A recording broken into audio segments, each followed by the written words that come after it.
Sydney, as you agree, has advised you that they will refer the matter to New South Wales Police, so I won't go into that any further.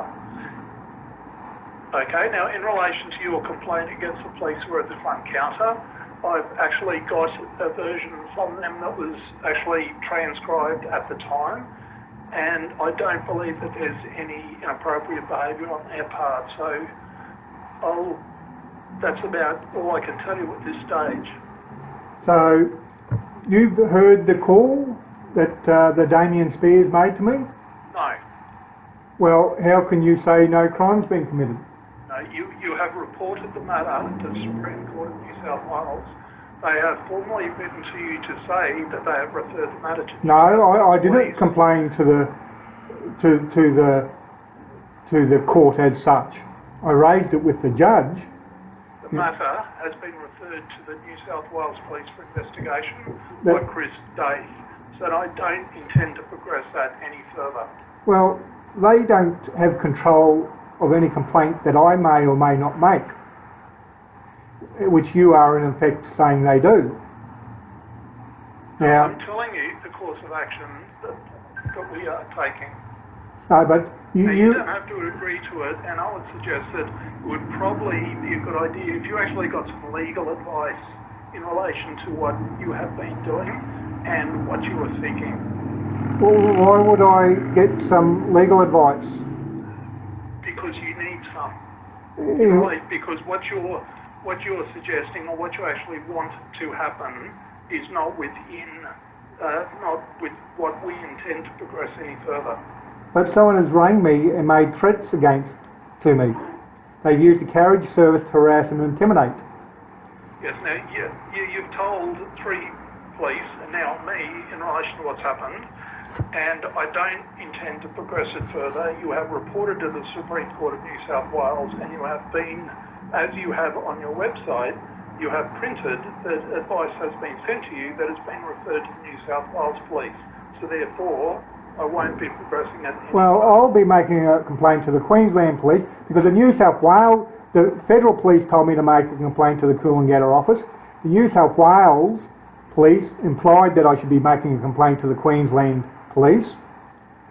And you're saying I made a complaint to the New South Wales Supreme Court. Well, that's just not true. Who told you that? It's on you have correspondence on your website. Now we could go round and round for days, but I would suggest that you probably should get some legal advice as to the best course of action that you could take from here. Well, the legal advice I'm going to take, and I'm sufficiently versed in the law, is that I'll ring that number that you gave me, 131444, and I'll make a formal complaint. I'm in Queensland, I'm a Queensland resident. A person has rung me on the phone, they've used a carriage service to harass and intimidate and bully, telling me to stop recording while they were impersonating an employee of the New South Wales Supreme Court.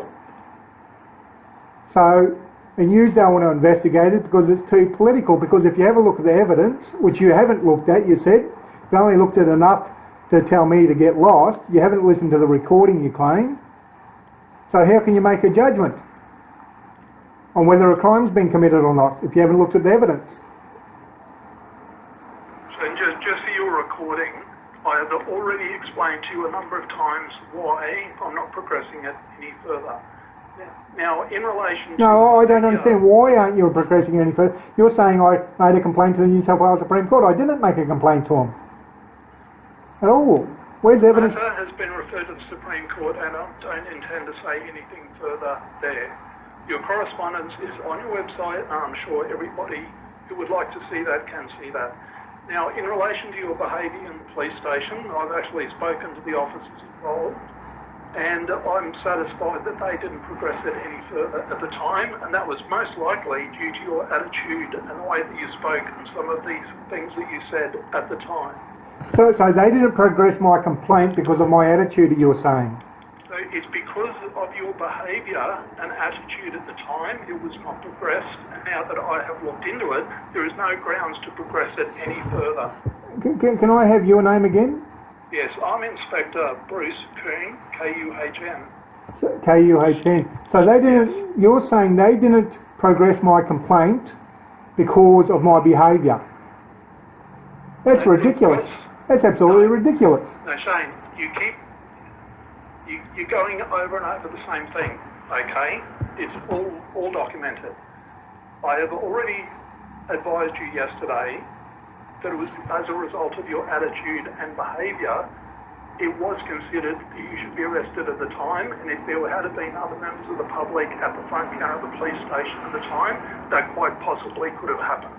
But it wasn't. You were given the benefit of the doubt at the time. Went your way.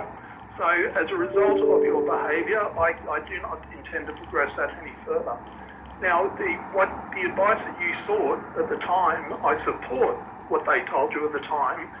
And now I've seen on your website you have referred it to the Supreme Court, which is the most appropriate. I haven't referred it to the Supreme Court at all. Anything after that, you should possibly get some legal advice. So I really can't explain it to you any further. Look, I'll be taking this further. I'm entitled, like yesterday you said I'm entitled to ring up and make a complaint to 131444, did you not? I did, yes. And however, I don't believe that would be taken because they may take the details, but I doubt whether it would be progressed because I do not see that there is any threat or intimidation from the phone call. And it was well, how do you know? You never listened to it. You never listened to it, even though you could have, because it's on there. It's on that same page you looked at. I don't believe that there is anything further that I could say. How can you say there was no threat made when you didn't even listen to the recording? How can you actually say that? Unbelievable. You know, you've done a triple backflip there in your own conversation. You said there's no... No, I haven't. Well, you hadn't listened to the call, so how can you say no threats be made? Shane, I suggest you get some legal advice as to your position in relation to this, because I can't help you any further. No? Thanks a lot.